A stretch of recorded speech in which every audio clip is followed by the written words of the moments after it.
سپاس فرجارك ديم هاتنا خدمتها جي كونفرانسي ي آبوري وبرهنانو آفرت جي هوليري نهاجي ميوانا كدي ديال منا أو جي دكتور طارق الحموري وزير شزازي ي بازرگاني أردني ي برم دكتور أهلا ومرحبا بك في طارق صلاة لبي بخير بي بو هولير بايتختي هرمي كردستان بيشتري سرداني هرمت كردووە لە چەند ساڵێک پێشێستا بۆ هەولێر تۆ ڕاچی بوو هەسەنگاندنت چی بوو بۆ ئەو ماوەیەی کە هاتی لە ڕووی بازرگانیەوە. زۆر سپاس برای بەڕێزم دیار هەروە سڵاو لە بینەران لە عێراقی خۆشەویست و کوردستانی خۆشەویستەوە. من دڵخۆشم لە پایتەختی هەرێمی کوردستانم لە عێراق و لە سەرجەم ناوچەکانیشەوە سەرجەم ناوچەکانی عێراق بێگومان ئەمە دووەم جارە سەردانی هەرێمی کوردستان بکەم.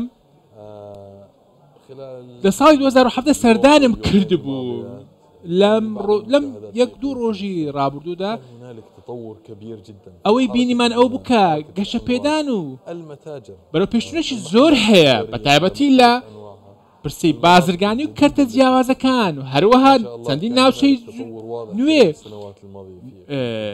پێشخراوە هەرێمی کوردستان لە چەند ساڵ ڕابردوودا پێشکەوتووە و هیوادارین زیاتر پێشکەوێ لە چەند ساڵی داهاتوودا و لە ئایندەدا و هەروەها بێ بەخێر بۆ هەموو خەڵک. باشە دکتۆر بەڕێزت وەزیری پیشەسازی و بازرگانی پێشووی ئوردەم بوویت. حکوومەتی هەرێمی کوردستان ئێستا سیاسەتی هەمەچەشنکردنی نەوت و سەرچاوە داهاتەکان جێبەجێ دەکات لەوانەش پیسەشازی و کشتتوکاڵ و گەشت و گوزار. بەڕای ئێوە چۆن دەتوانین ئەم بەشانە بەرەو پێش ببین بە شێوازێکی باشتر بۆ ئەوەی لە بەرزترین ئاستی و بەرهێنان و ئالگۆری بازرگانی دابن؟ لە ڕاستیدا سەرجەم وڵاتان بێگومان هەوڵی ئەوە دەن کە و بەرهێنان بەدەست بهێن و بۆیە ڕکابەتێکی گەورە هەیە. باوەڕی من ئەوەیە کە دەمەوێت پرسم بۆچی پێویستمان بە بەڵێندەرایەتی هەیە لە ناوچەی عێراق و بەتایبەتی لە ناوچە عەرەبیەکان ویستێکی زۆر هەیە.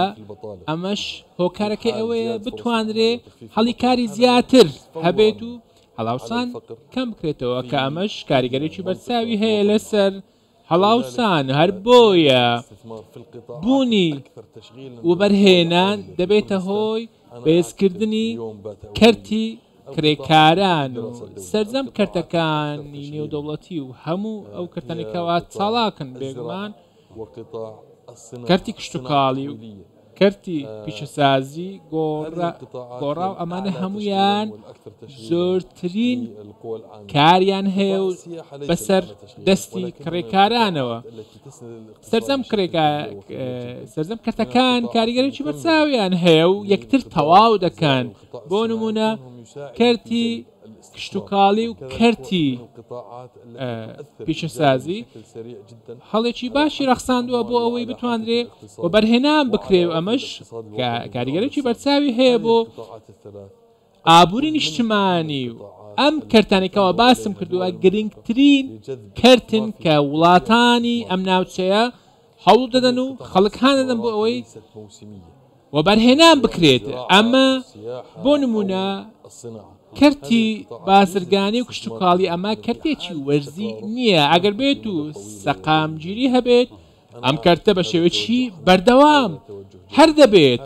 ئەوەی من بینیم ئێستا لێرەدا بوونمان زۆر گرنگە و داواکاری هەیە بەڵێندەرەکانیش و وەبەرهێنەرانیش هەمویان ویستیان هەیە و دەرفەتیش هەیە لە هەرێمی کوردستان و دەمانوێت لەگەڵ برادەرانمان لە هەرێمی کوردستان کار بکەین. لەم کەرتانێکەوە باسم کرد. هەر بە قسەکردن دەربارەی ئەم هەلوو دەرفەتانە و بەلکێشکردنی وەبەرهێنەران ئوردن پەیوەندیەکی زۆر باشی لەگەڵ هەرێمی کوردستان و سەرکردەکانی هەرێم هەیە بە تایبەتی بەڕێز مەلیک عەبدوڵڵا. تا چ ڕادەیەک دەکرێت مەملەکەتی ئوردنی سوود بە هەرێمی کوردستان بگەێنێت لە ڕووی گەشت و گوزار یاخود پیشەسازی یاخود وەبەرهێنان بە شێوەیەکی گشتەیی ڕاستە ئێمە ئەزمونێکی گەورەمان هەیە لە ئوردن لە بواری پشتوکاڵی و گەشت و گوزار و پیشەسازی ئێمە قەبارەی گەشەپێدانمان ئەم ساڵ زۆر بوو تەنانەت ژمارەی پێوانەی شکاند بوو لەبارەی پیشەسازیەوە لە ئوردن بە گوێرەی ئەو راپۆرتێکەوە یونیدێ و داوێتی ئوردن زۆرترین گەشەی هەیە لە سێکتەری پیشەسازیدا و لە سەرانسەری ناوچەکەدا کە ئەمە چەندین قۆڵی جیاوازی دەوێتەوە بۆ ئێمە ئەزمونێکی باشمان هەیە لەم بارەیەوە